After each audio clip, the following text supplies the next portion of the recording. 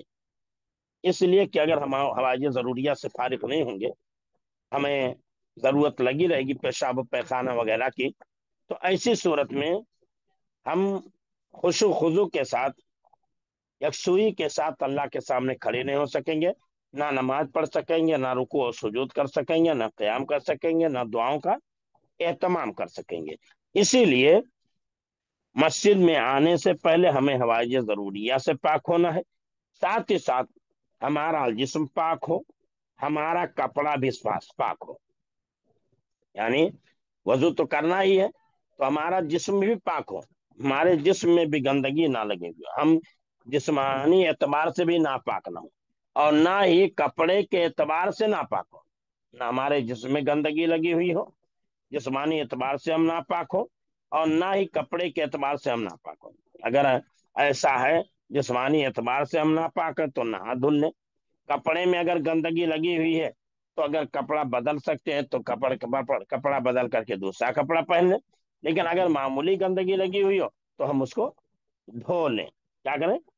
دھو لیں۔ غرض یہ کہ وضو سے پہلے ہم انسانی ضروریات کی جو ہوتی ہیں، انسان کو جن چیزوں کی ضرورت پیش آتی ہے، ان تمام حوائج ضروریات سے فارغ ہو لیں، اپنے جسم کو صاف کر لیں، اپنے کپڑے کو صاف کر لیں، اور جسم اور کپڑے کو صاف کرنے کے بعد وضو کریں، اور وضو کر کے ہم مسجد میں آئیں۔ وضو کر کے ہم کیا کریں؟ مسجد میں آئیں۔ مسجد میں آ کر کے کم از کم 2 رکعت، جسے تحیت المسجد کہا جاتا ہے، وہ ضرور پڑھیں، یا تحیت الوضو جسے کہا جاتا ہے اسے ضرور پڑھیں۔ جیسے اللہ کے رسول صلی اللہ علیہ وسلم نے دیکھا جنت میں کہ حضرت بلال رضی اللہ تعالیٰ عنہ کے کھڑاؤں کی آواز جو ہے ان کے آگے آگے سنائی دے رہی ہے۔ پہلے اب انسان جو چپل یا جوتے کے طور پر استعمال کرتا تھا وہ لکڑی کا ہوتا تھا، جسے کھڑاؤں کہا جاتا تھا، جسے کھڑاؤں کہا جاتا تھا، لکڑی کا ہوتا تھا، انگوٹھا بنا ہوتا تھا، پیچھے کچھ نہیں ہوتا تھا، تو اسی کو انسان استعمال کرتا تھا۔ تو حضرت بلال رضی اللہ تعالیٰ عنہ کو دیکھا کہ وہ نبی کریم صلی اللہ علیہ وسلم سے آگے آگے جنت میں جا رہے ہیں، ان کے کھڑاؤں کی آواز سنائی دے رہے ہیں۔ اللہ کے رسول صلی اللہ علیہ وسلم نے بلال سے کہا کہ بلال، کیا سبب ہے کہ تمہارے کھڑاؤں کی آواز جنت میں میرے آگے آگے سنائی دے رہی ہے؟ کیا تمہارے اندر خوبیاں؟ انہوں نے کہا اللہ کے رسول صلی اللہ علیہ وسلم، کوئی نیکی، بڑی نیکی کا کام تو نہیں کرتا ہوں، البتہ اس بات کا ضرور اہتمام کرتا ہوں کہ جب بھی وضو کرتا ہوں تو 2 رکعت تحیت الوضو ضرور پڑھ لیتا ہوں، 2 رکعت تحیت الوضو ضرور پڑھ لیتا ہوں۔ تو انسان جب بھی وضو کرے 2 رکعت پڑھے، جب بھی مسجد میں آئے 2 رکعت پڑھے۔ اگر وضو کرتا ہے 2 رکعت نماز پڑھ لیتا ہے، کہیں بھی پڑھ لیا تو تحیت الوضو ہو گیا، مسجد میں آ کر کے پڑھا تو تحیت المسجد ہو گیا، یعنی مسجد میں آنے کا استقبالیہ نماز، استقبالیہ نماز یا استقبالیہ وضو کی نماز ہوگی۔ تو انسان کیا کرے؟ اتنا ضرور کر لے، اتنا ضرور کر لے۔ پھر یا اسی طرح جو سنت مؤکدہ پائی جاتی ہیں، 12 سنت مؤکدہ جو ہیں، جو فجر سے پہلے 2 رکعت، اور ظہر کے پہلے کیا ہے 4 رکعت، اور بعد میں 2 رکعت، اور مغرب کے بعد 2 رکعت، اور عشاء کے بعد 2 رکعت، یہ رکعتیں جو ہیں پڑھ لیں، یعنی مغرب کے پہلے 2 رکعت ہو گئی، فجر کے پہلے 2 رکعت ہو گئی، ظہر کے پہلے 4 رکعت، اور پھر بعد میں 2 رکعت ہو گئی، اور پھر مغرب کیا بولتے ہیں مغرب کے پہلے 2 رکعت، عشاء کے بعد 2 رکعت۔ تو اس طرح یہ 12 رکعتیں ہوتی ہیں جن کو سنت مؤکدہ کہا جاتا ہے، سنت مؤکدہ کہا جاتا ہے، جن کا اہتمام اللہ کے رسول صلی اللہ علیہ وسلم کیا کرتے تھے، اور ان سنتوں کی بڑی فضیلت حدیث میں آئی ہوئی ہے، ان سنتوں کی بڑی فضیلت آئی ہوئی ہے کہ انسان ان سنتوں کا اہتمام کرے، ان سنتوں کو پڑھے۔ تو ہم جب بھی وضو کریں تو وضو کرنے کے بعد 2 رکعت نماز پڑھ لیں، یا جب بھی وضو کر کے مسجد میں ہم پہنچے تو 2 رکعت نماز پڑھیں، تحیت الوضو کے نام سے ہو یا تحیت المسجد کے نام سے ہو۔ تو بلال رضی اللہ تعالیٰ عنہ کے کھڑاؤں کی آواز ہمارے رسول صلی اللہ علیہ وسلم کو جو جنت میں آپ صلی اللہ علیہ وسلم کے آگے سنائی دی، اس کی وجہ بلال رضی اللہ تعالیٰ عنہ نے بیان کیا کہ جب بھی میں وضو کرتا ہوں تو 2 رکعت نماز ضرور پڑھ لیتا ہوں. تو اللہ کے رسول صلی اللہ علیہ وسلم نے کہا ہو نہ ہو یہی وہ خوبی ہے جو اللہ کو تمہاری خوبی بہت پسند ہے. تو کتنی بڑی فضیلت ہے. تو ایسے ہی اگر تحیت الوضو پڑھ لیں، تحیت المسجد پڑھ لیں، یا اسی طرح سنت موقدہ جو پائی جا رہی وہ پڑھ لیں، یا اگر وہ نہیں تو کم از کم سنت اور نفل جو عام سنت ہے یا عام نوافل ہے پڑھ لیں. ہم مسجد میں آ کر کے بیٹھ نہ جائیں، یا مسجد میں آ کر کے ہم گپ شپ میں مشغول نہ ہو جائیں. جس طرح عمومی طور پر عورتوں کی عادت ہوتی ہے کہ وہ بات کرنے میں مشغول ہو جاتی ہیں، تو اس سے اجتناب کرنا چاہیے، اس سے کوئی فائدہ نہیں ہوتا ہے. مسجد میں ہم عبادت کرنے کے لیے آئے تو ہم مسجد میں نماز پڑھیں، شور شرابہ نہ کریں، کیونکہ شور کرنے سے اللہ تعالیٰ ناراض ہوتا ہے، اللہ تعالیٰ ناخوش ہوتا ہے. بلکہ میں آپ کو بتاؤں، حضرت عمر رضی اللہ تعالیٰ نے دیکھا کہ مسجد میں شور کر رہے ہیں، مسجد میں شور کر رہے ہیں، وہاں پہنچے، دیکھا، کہا، پھر اس آدمی کو جو پکڑ کر کے بتایا کہاں کے رہنے والے ہو؟ کہا فلاں علاقے کا رہنے والا ہوں. حضرت عمر رضی اللہ تعالیٰ عنہ نے کہا کہ اگر مدینہ کے تم ہوتے تو اتنے کوڑے مارتا کہ تم سبق حاصل کرتے، آئندہ مسجد نبوی میں شور نہیں کرتے. حضرت عمر رضی اللہ تعالیٰ نے کیا کہا کہ اگر تم مدینہ کے ہوتے تو تم سمے سبق آموز مار مارتا، نصیحت والی مار مارتا. تو مسجد میں شور کرنا، مسجد میں گندگی کہنا، مسجد میں شرارت کرنا، مسجد میں کھیل کود کرنا، یہ درست اور جائز نہیں ہے. یہ اللہ کے گھر کی کیا ہے، یہ ادب کے خلاف ہے، اللہ کے گھر کے ادب کے خلاف ہے. اس لیے کہ مسجد میں لوگ سنتیں پڑھتے ہیں، مسجد میں لوگ ذکر و اذکار میں مشغول رہتے ہیں، مسجد میں اللہ کے فرشتے حاضر ہوتے ہیں، مسجد میں اللہ کے فرشتے حاضر ہوتے ہیں جو ہمارے نام اعمال کو لکھ رہے ہوتے ہیں، مسجد میں ہماری حاضری کو لکھ رہے ہوتے ہیں. اگر ہم شور کرتے ہوئے پائیں گے تو اللہ سے جا کر کے کہیں گے کہ ہم نے تیرے ان بندوں کو پایا تھا جو مسجد میں تیرے شور کر رہے تھے. تو یہاں بتایا کہ مسجد میں ہم کھیل کود نہیں کرتے، کسی سے چھیڑ چھاڑ نہیں کرتے، جھگڑا نہیں کرتے، سکون سے بیٹھے رہتے ہیں. جب مسجد جماعت کھڑی ہو جاتی ہے ہم بھی سب میں پیچھے کھڑے ہو جاتے ہیں، لوگوں کے ساتھ نماز پڑھتے ہیں. یعنی بچوں کے حوالے سے بات کہی جا رہی ہے کہ بچوں کی جو ہے پہلے مردوں کی صف لگے گی، مردوں کی صف لگنے کے بعد بچوں کی صف لگے گی، پھر بچوں کی صف لگنے کے بعد عورتوں کی صف لگے گی. اگر وہی مسجد میں دونوں کا اہتمام ہے، پہلے مردوں کی صف، پھر بچوں کی صف، پھر عورتوں کی صف لگے گی، یہ طریقہ ہوگا مسجد میں صف لگانے کا. تو مسجد میں بچے جو ہے سب سے پیچھے رہیں گے.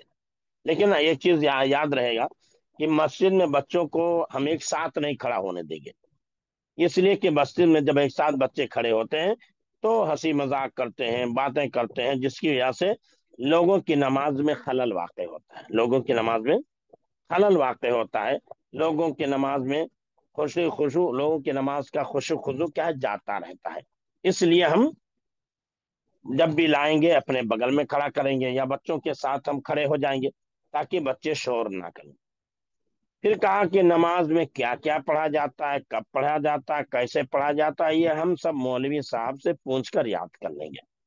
تو یہاں یہ بتایا جا رہا ہے کہ نماز کے آداب کا سیکھنا ہر انسان کے لیے ضروری ہے. نماز کی دعائیں سیکھنا ہر مسلمان کے لیے ضروری ہے، چاہے کسی بھی عمر میں ہو، چاہے بچہ ہو، نوجوان ہو، بوڑھا ہو، مرد ہو، عورت ہو، بچی ہو، بچہ ہو، کوئی بھی ہو، ہر ایک کے لیے سیکھنا ضروری ہے. اور نماز کے آداب سیکھنے، نماز کی دعائیں سیکھنے، نماز کے طریقے سیکھنے میں انسان کو شرم نہیں محسوس کرنا چاہیے، انسان کو شرم نہیں محسوس کرنا چاہیے. اس لیے کہ اگر ہم نماز پڑھ رہے ہیں اور نماز غلط پڑھ رہے ہیں تو ہماری نماز مانی ہی نہیں جائے گی. اسی لیے ہمیں نماز کا طریقہ سیکھ لینا ضروری ہے. یہودیوں کو نصارہ کو جو ضالین کہا گیا ہے اس لیے کہ نصارہ عیسائی عمل کرتے تھے لیکن اس عمل کے مطابق ان کے پاس علم نہیں ہوتا تھا، بلا علم کے عمل کرتے تھے، بلا علم کے عمل کرتے تھے. ظاہر سی بات بلا علم کے عمل ہوگا تو اللہ کے یہاں قابل قبول نہیں ہوگا. تو ایسے ہی علم کے بغیر ہم نماز پڑھیں گے، علم کے بغیر ہم نہ دعائیں پڑھیں گے کہ کون سی دعا کہاں پڑھی جاتی ہے، نماز کیسے پڑھا جاتا ہے، رکوع کیسے کیا جاتا ہے، سجدہ کیسے کیا جاتا ہے، سجدے میں کیا دعا پڑھی جاتی ہے، رکوع میں کون سی دعا پڑھی جاتی ہے، کھڑے ہوتے ہیں تو کون کون سی دعائیں پڑھی جاتی ہیں، تشہد میں کون سی دعا پڑھی جاتی ہے، ہمیں معلوم ہی نہیں رہے گا تو ظاہر سی بات ہے ہماری نماز قبول ہی نہیں ہوگی، ہماری نماز قبول ہی نہیں ہوگی۔ اس لیے مرد و عورت سب کے لیے نماز کے آداب سیکھنا ضروری ہے، اور نماز میں کیا پڑھا جاتا ہے، کب کہاں کون سی دعا پڑھی جاتی ہے، اس کا بھی سیکھنا ضروری ہے، اور کسی کو ان تمام چیزوں کے سیکھنے میں شرم نہیں کرنا چاہیے۔ اللہ تعالی ہمیں نماز کے آداب سیکھنے اور نماز میں جو دعائیں پڑھی جاتی ہیں انہیں اچھی طریقے سے یاد کرنے اور انہیں پڑھنے کی توفیق عطا فرمائے۔ 2 منٹ بعد انشاءاللہ ہم تفسیر کا درس شروع کریں گے۔ السلام علیکم ورحمۃ اللہ، سبحانک اللہم بحمدک، اشہد ان لا الہ الا انت، استغفرک واتوب الیک، وصلی اللہ علی نبینا محمد۔ شیخ ایک سوال تھا میرا۔